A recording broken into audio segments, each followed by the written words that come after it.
Hello, everybody. Shavuot begins tonight. This celebration of the transmission of Torah, revelation, our values, our stories. Shavuot's kind of the time has been a tough sell.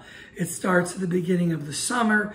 It doesn't have the jazz of the Seder or the unique creativity of sitting in the sukkah.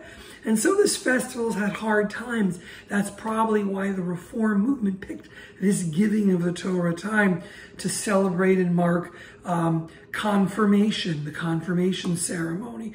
That's probably why the mystics created Tikkun Leil Shavuot, where we stay up at night and we reenact the waiting for revelation.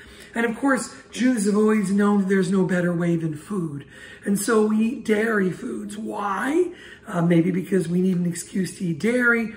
Somehow we'll review some of the reasons that Jews have stretched comparison of Torah to dairy, etc., to give ourselves an excuse to eat that which often makes us sick.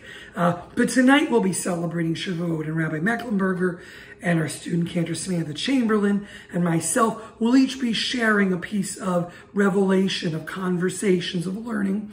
And of course, we're inviting people to bring a dish that connects them to memory. Shavuot is also a time to remember our own family and our own stories. And so tonight, beginning at 6, we'll learn, we'll teach, and we'll share dishes that tell stories.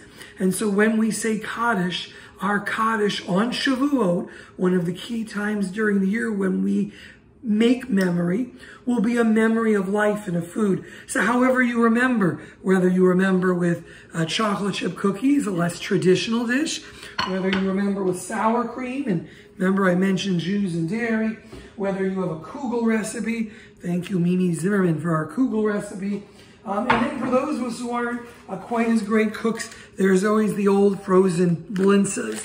Whatever you make, you might have your own family dishes that tell a story. Come, even if you can't bring the dish, bring the story. Make this a celebration of revelation, of transmission through dishes, through stories, through law, through history. Wishing you a meaningful Shavuot this weekend.